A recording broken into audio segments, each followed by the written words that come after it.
Hello. కానమూకు కథావచనం మోహనవచనం పరిజ్ఞాన హితబాండం నిత్య చదువరి. శ్రోతలకు ఆహ్వానం, నమస్కారం.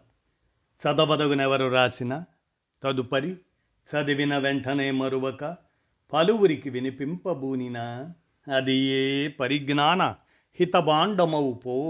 మహిళ మోహనవచనమై విరాజిల్లు. పరిజ్ఞాన హితబాండం లక్ష్యం ప్రతివారీ సమాచార హక్కు.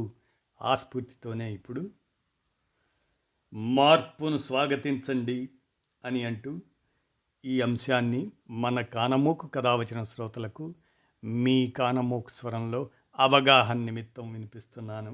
వినండి. మార్పును స్వాగతించండి. ఇక వినండి.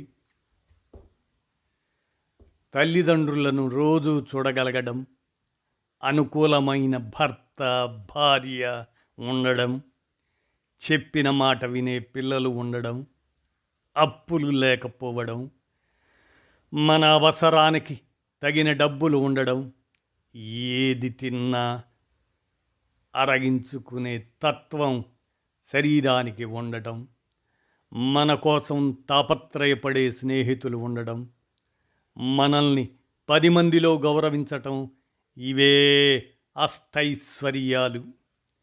ఎదుటివాడి తప్పులను గుర్తించేవాడు మేధావి. తన తప్పులను గుర్తించేవాడు తనకు తానుగా జ్ఞాని.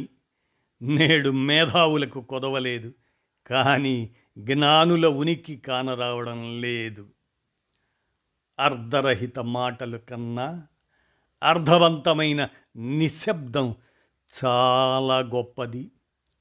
అత్యాశ లేని చోట ఆనందం ఉంటుంది. ఆరాటం లేని చోట ప్రశాంతత ఉంటుంది. కాబట్టి మన జీవితం ఎలా ఉంచుకోవాలో మన చేతుల్లోనే ఉంది. మీ మార్గం భిన్నంగా ఉన్నంత మాత్రాన మీరు ఓడిపోయినట్లు కాదు. కొత్తను స్వాగతించలేని వారి కోసం మీరు పాతగా ఉండకండి. ఎప్పటికప్పుడు మార్పును చెందుతూ ఉండాలి.